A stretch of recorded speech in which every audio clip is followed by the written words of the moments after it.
What if there was a way for your thoughts, your words, to be sent into the future and to be understood and appreciated by someone anywhere on the planet? Would that not make us, in a way, immortal and give us the power to communicate across time and space? I'm Bella St. John. Join us as we venture together to explore the history of those words, the history of the novel in A Novel Idea.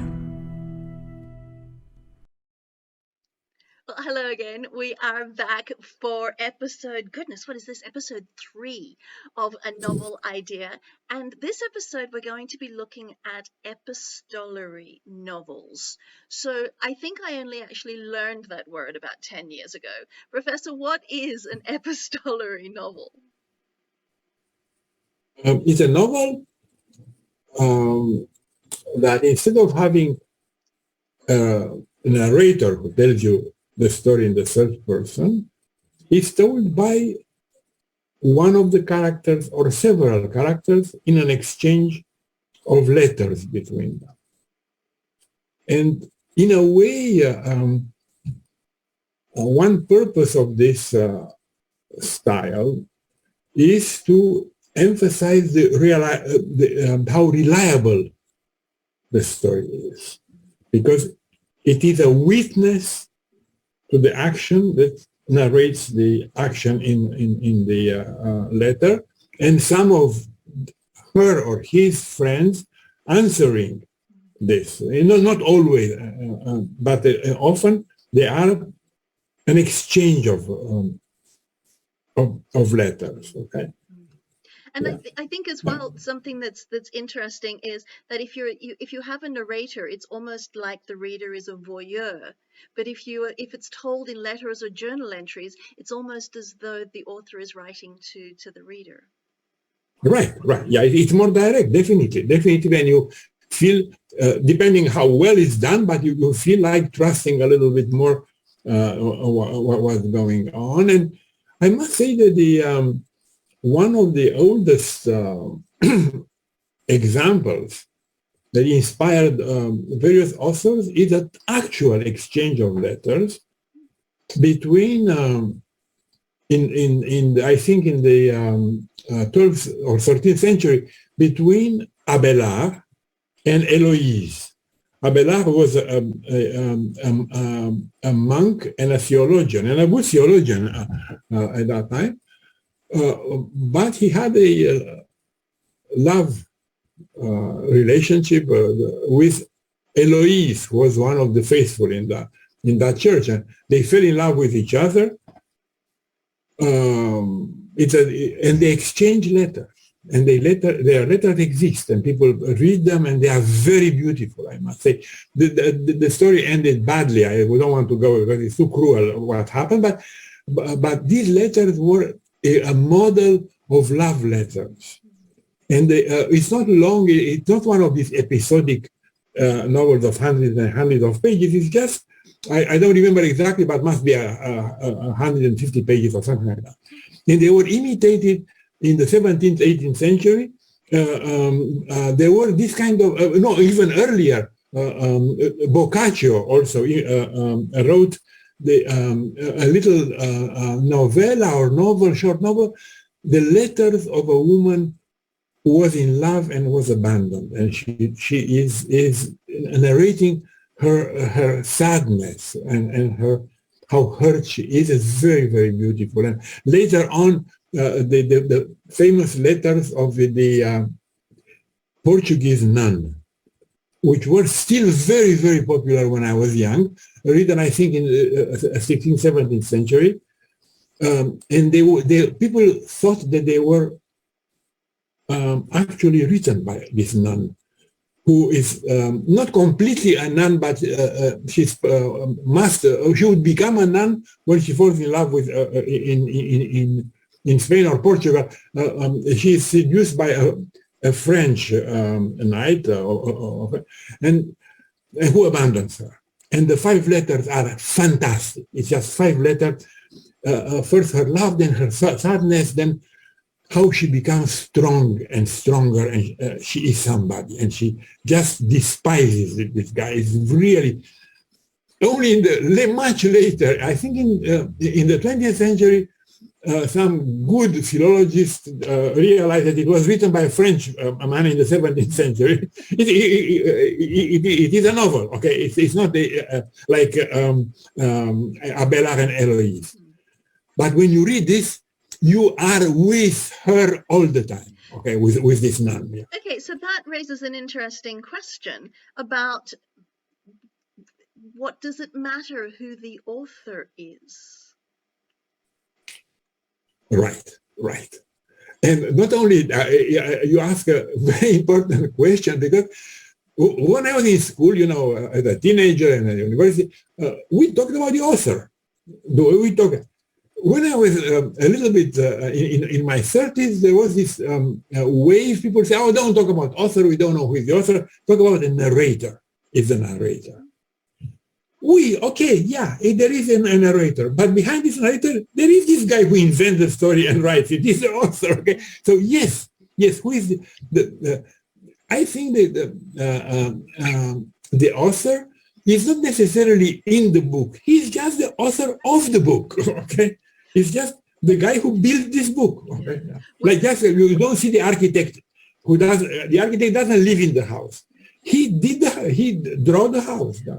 When we get to the next episode, we'll revisit this a little with regard to Sir Walter Scott and his his first novels, and and the all the excitement around who actually wrote this. So that's out for our next novel. Yeah. And it was interesting when you were just speaking about the letters told by these women to tell a particular story. It also just reminded me of Charing Cross Road, which was also a series of letters. But two in particular that I'd like to bring up here, Robinson Crusoe, and we'll do with Robinson Crusoe first.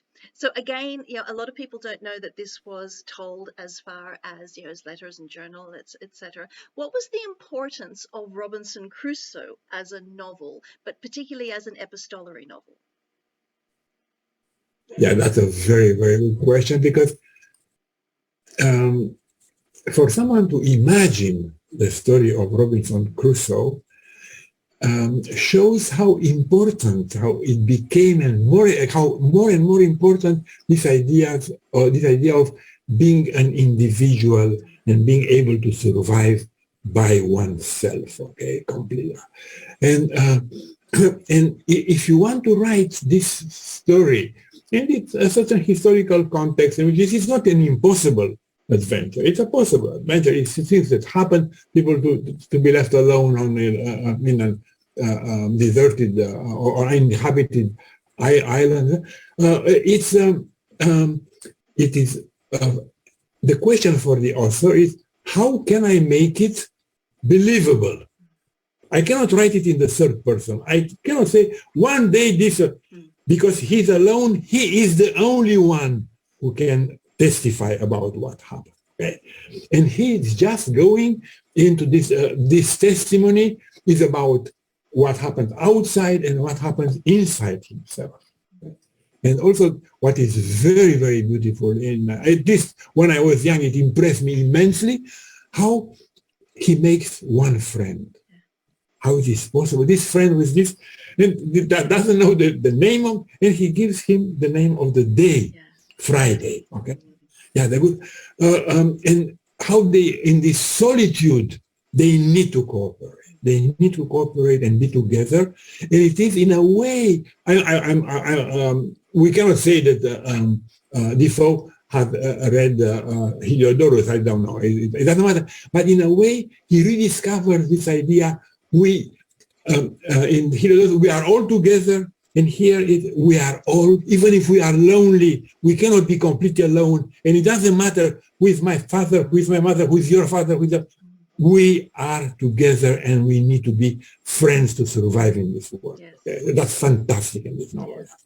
And so moving on to the other of the epistolary novels to touch on, dear old Bram Stoker, the Irishman, and Dracula. So, and it's actually, with you being Romanian, I know that the whole Dracula thing is a point of contention. But I found it fascinating. I asked a number of friends of mine, with regard to Dracula and how the novel was constructed. It's not one of the ones that I asked actually knew that it was a series of letters and journal entries. Yeah. And so But it's so exciting. Dracula. Yeah. It is so exciting that when you read, you just want to see what happens, and you forget it about later. Yeah. Let me just, because we speak of Dracula, we need perhaps to make a distinction between various layers of literature. You know, the most elegant and distinguished, and it's also the highbrow, midbrow, and low. And this is belongs to a genre that developed very well in the 19th century.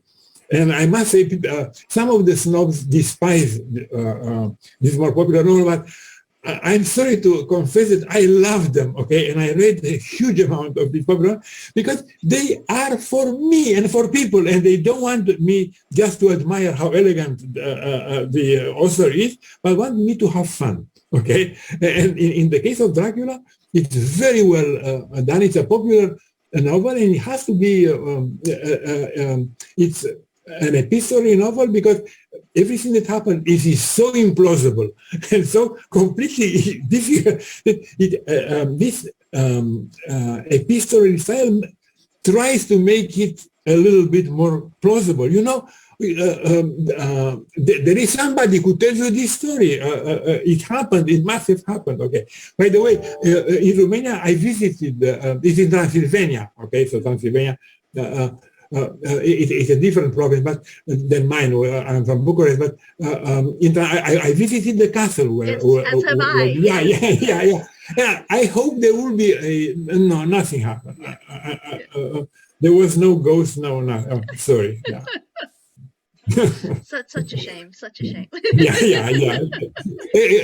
People used to say nothing is like before. You know. No. Yeah. Okay. With the epistolary novel, I think it's really important as we move on in later episodes. We'll talk about the graphic novel as well, and I think that there's a crossover element between the telling a story through letters and almost the way that the story is told through the graphic novel. But we'll get to that in another episode. So for now, that's it for this episode. When we come back, we're going to be talking about the history that never was, historical fiction. Stay tuned.